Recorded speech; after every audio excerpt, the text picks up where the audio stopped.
इतना कहूँगा, जो अपने मर्यादित संतुलित बयानों और अपने आचरण, अपनी दृष्टि और राजनेता के रूप में महत्वपूर्ण पदों पर रहते हुए अपने काम के कारण अपनी विशिष्ट पहचान बनाने वाले भाई सैयद शाहनवाज हुसैन जी, जिनके परिचय की कोई जरूरत नहीं है। यहाँ पद्मश्री से सम्मानित डॉक्टर भूपेंद्र कुमार सिंह संजय जी, जिनकी ओजस्वी वाणी को हम लोगों ने बहुत प्रेरणा के रूप में ग्रहण किया। पद्मश्री उर्मिला श्रीवास्तव जी, बहुत सुंदर ढंग से उन्होंने मिर्जापुर की मशहूर कजरी को जीवंत बनाए रखा, उनके लिए बहुत बधाई।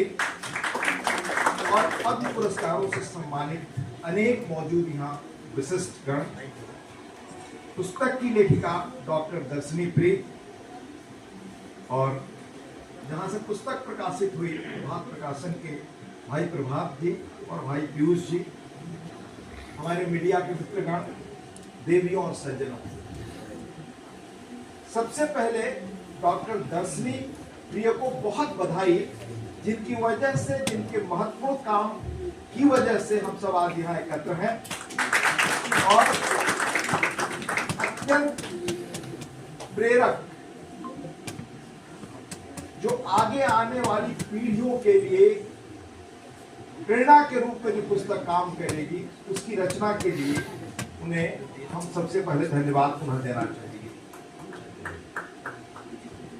आप सबके बीच यहाँ मौजूद इस अवसर पर होना मेरे लिए निजी रूप से सुखद प्रसंग है, और उसकी वजह इस पुस्तक का लोकार्पण है प्रधानमंत्री मोदी के अनमोल रत्न।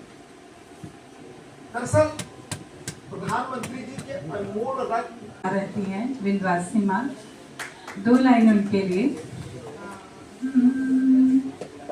नमो नमो विंध्येश्वरी,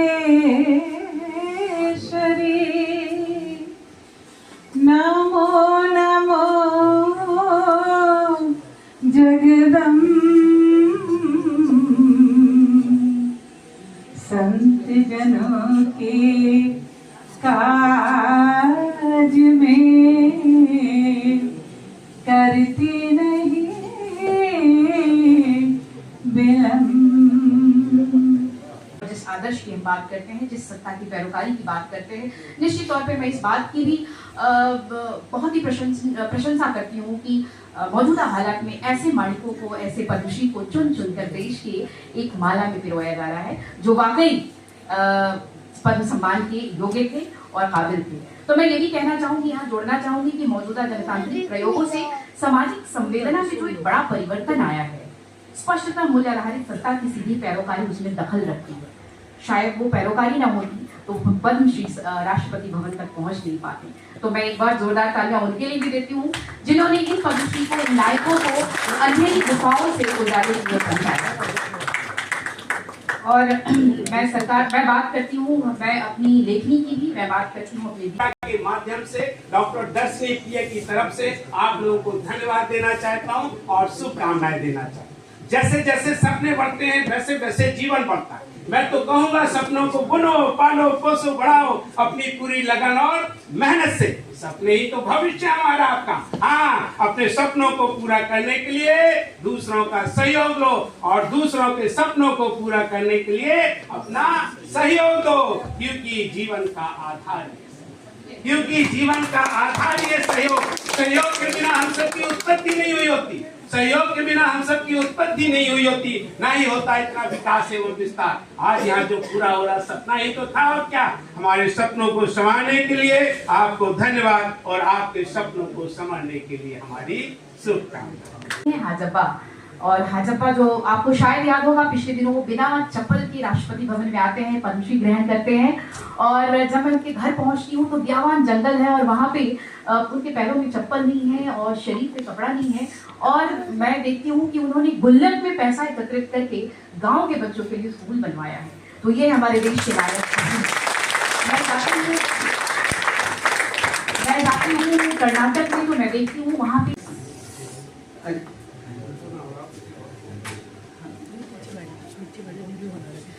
दो इनको श्री बुके देकर के इनका स्वागत कीजिए। आप मंजू जी।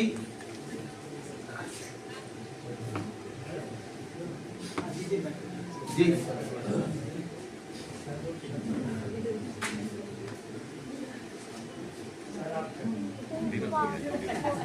मेरे हाथ गंदे हो गए।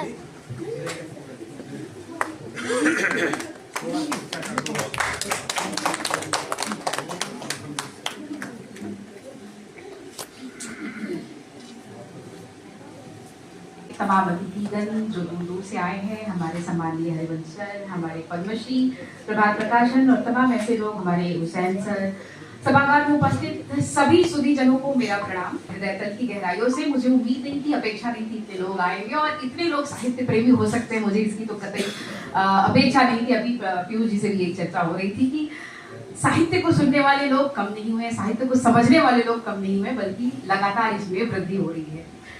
एक लेखिका के तौर पर अगर मैं बात करूं, पुस्तक की अब आते हैं, साहित्य की चर्चा जब हो रही थी और हमारे वरिष्ठ लोगों ने कहा कि पद्मश्री सम्मान से सम्मानित लोगों की पुस्तक को संग्रहित करना, उनकी जीवनियों को, उनके कर्तव्य परायणता को, उनके समाज के प्रति उदात्त भावनाओं को पुस्तक में लाना मेरे लिए इतना जरूरी क्यों था।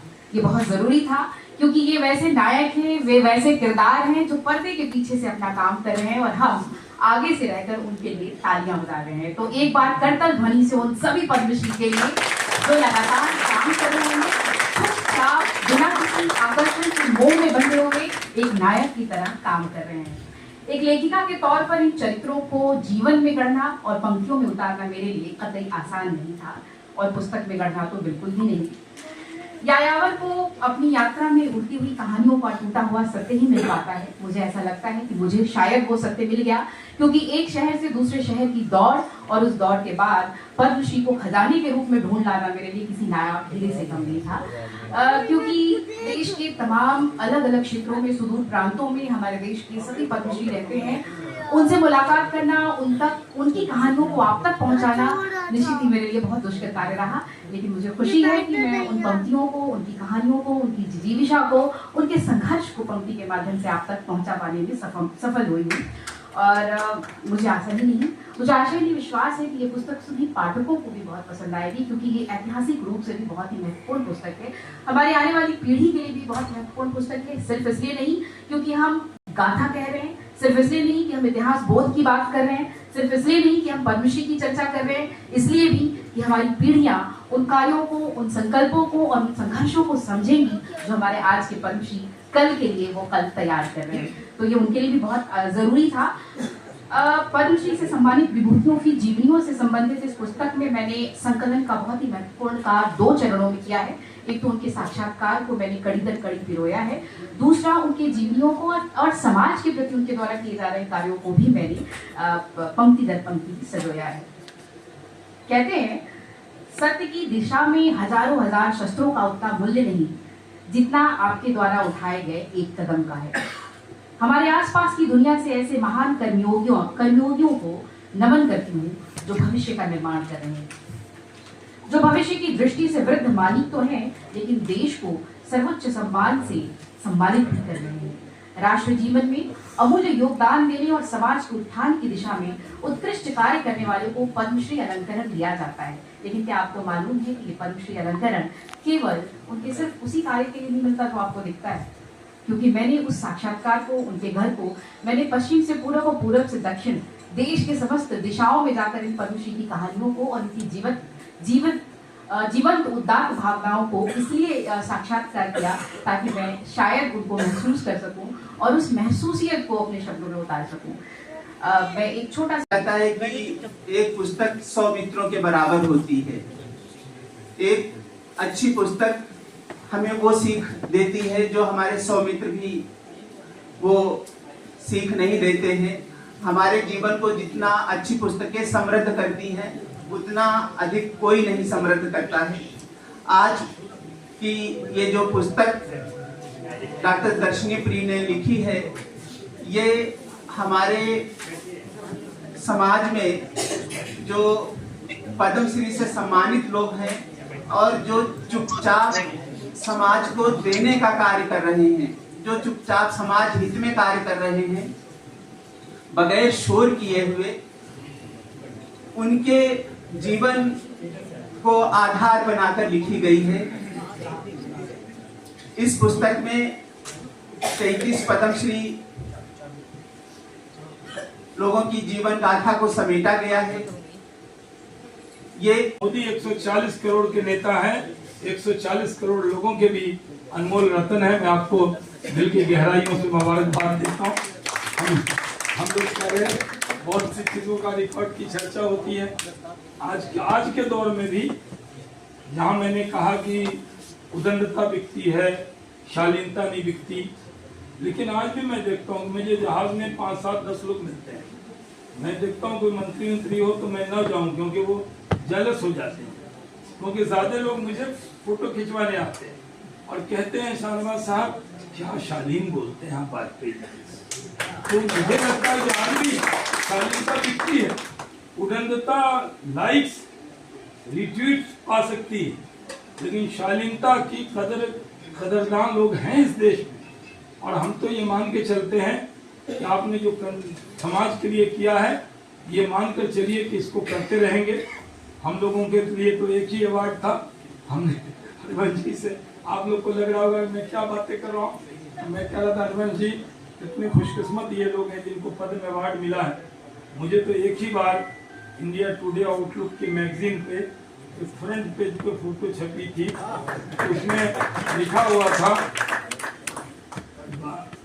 वाजपेयी के नवरत्न में मेरा भी फोटो। मुझे भी ताज्जुब हुआ था कि इतना मतलब पूरे मंत्रिमंडल में बड़े बड़े लोग थे, लेकिन मेरा भी नाम उसमें शुमार था। तो मैं तो इसी से धन रहता हूँ कि मैं भारत रत्न का नवरत्न रहा हूँ, यही मेरी पहचान है। जब पद्म अवार्ड मिलना ये कोई आसान बात नहीं है और उसकी पहचान भी आसान बात नहीं है। मुझे बहुत सौभाग्य मिला है कई भारत रत्न के साथ को देखने का, मिलने का। मुझे बहुत कम उम्र में माननीय शब्द लग गया था मेरे साथ, क्योंकि यंगेस्ट एवर कैबिनेट मिनिस्टर का रिकॉर्ड मेरे ही नाम अभी तक है। मुझे टूटेगा तो प्रभात जी कुछ छापेंगे उस पर, लेकिन मेरे से पहले ये रिकॉर्ड डॉक्टर करण सिंह के नाम था। वो महाराजा के पुत्र थे, मैं शिक्षक का पुत्र था। ऐसे जब व्यक्ति को बड़ा बन जाता है तो उसके बारे में उसकी सादगी बिकती, वो उसके अंदर बड़प्पन इस बात में नहीं बिकता कि वो कैसे काफिले लेके जाता है। स्वागत है इस समारोह में।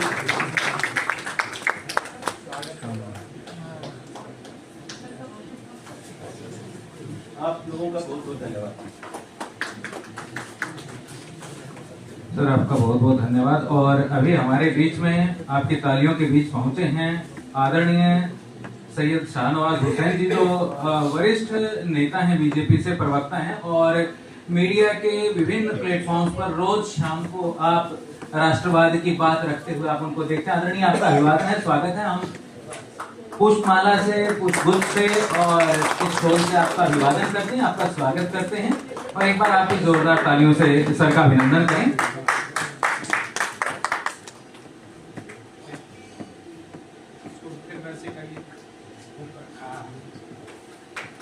और आदरणीय शाहनवाज हुसैन जी के लिए कह रहा हूं, सर आप अभी पहुंचे हैं लेकिन पूरा देश आपको जानता है। बशीर बद्र के शब्दों में आपके लिए कह सकता हूं, हम भी दरिया हैं हमें अपना हुनर मालूम है। हम भी दरिया हैं हमें अपना हुनर मालूम है। जिस तरफ भी चल पड़ेंगे रास्ता हो जाएगा, जिस तरफ भी चल पड़ेंगे रास्ता हो जाएगा। उन्हें आपका हार्दिक स्वागत, अभिनंदन। आइए आगे बढ़ते हैं। और मैं इसके निदेशक हैं, बहुत जाने माने आर्थोपीडिशियन हैं और आप पद्मश्री से सम्मानित हैं, कई पुस्तकों के रचयिता हैं और मैंने बताया कि बहुत अच्छे कर्मयोगी हैं। इनका कोई 1 मिनट भी ऐसा नहीं होता है जब ये कुछ कर नहीं रहे होते हैं। मुझे टाइम मैनेजमेंट का बहुत अच्छा उदाहरण इनसे सीखने को मिला। और जैसा कि आपको बताया कि हमारे बीच में पद्म श्री उर्मिला श्रीवास्तव जी पधारी हैं। ये शास्त्रीय गायन के क्षेत्र में इनका अमूल्य योगदान है। आप बनारस से आती हैं, कजरी को जीवंत रखने में, कजरी को लोकप्रिय बनाने में आपका भारतीय संगीत के क्षेत्र में बहुत बड़ा योगदान है। मैम, आपका भी बहुत बहुत स्वागत है। आज की जो लेखिका है डॉक्टर दर्शनी प्री जी, ये हमारे साथ में कुछ दिनों पहले तक ये राज्यसभा में एज ए संपादक काम कर रही थी। उसके बाद में एक आदेश के तहत इनको वहां से वापस होना पड़ा और अभी आप प्रसार भारती में वरिष्ठ भाषा अधिकारी के रूप में कार्य कर रही हैं। आप न केवल पत्रकारिता के क्षेत्र में बहुत दखल रखती हैं, अपितु साहित्यिक क्षेत्र में भी आपका इतना ही दखल है। आपने कई आपकी कविताओं की पुस्तकें प्रकाशित हो चुकी हैं। आपके लगभग 300 से ज्यादा साक्षात्कार पद्मश्री के साथ में जो है प्रकाशित है और वो टेलीविजन पर या यूट्यूब पर हैं। तो ये अपने आप में पद्मश्री सीरीज जो इन्होंने शुरू की है, ये अपने आप में बहुत ही विशिष्ट कार्य है। ऐसा कार्य अभी तक किसी ने नहीं किया है। आप ने जो एक बिहार के एक साधारण से परिवार से आकर के और आपने दिल्ली जैसे शहर में आपने जो अपनी पहचान बनाई है, शून्य से जीवन की शुरुआत करते हुए और इस मुकाम पे पहुंची हैं। हम आपका भी बहुत स्वागत करते हैं और आपको बहुत बहुत बधाई देते हैं। और इसके साथ ही शाहनवाज हुसैन जी को इस अवसर पर अपनी बात रखने के लिए, हमें प्रेरित करने के लिए, हमारा मार्गदर्शन करने के लिए आमंत्रित कर रहा हूँ। सर, आप आए और अपनी बात रखें, हमें आनंदित करें। आपकी जोरदार तालियों के बीच शाहनवाज हुसैन जी।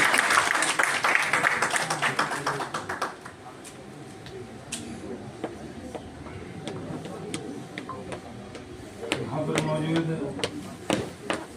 हमारे अभिभावक और माननीय सभापति श्री हरिवंश जी, श्री धर्मशिला गुप्ता जी राज्यसभा की सदस्य जो अध्यक्षता कर रही, यहाँ पर मौजूद माननीय भूपेंद्र कुमार सिंह जी, मैं वैसे चाहता हूँ आप अपनी तालियों का योगदान दें।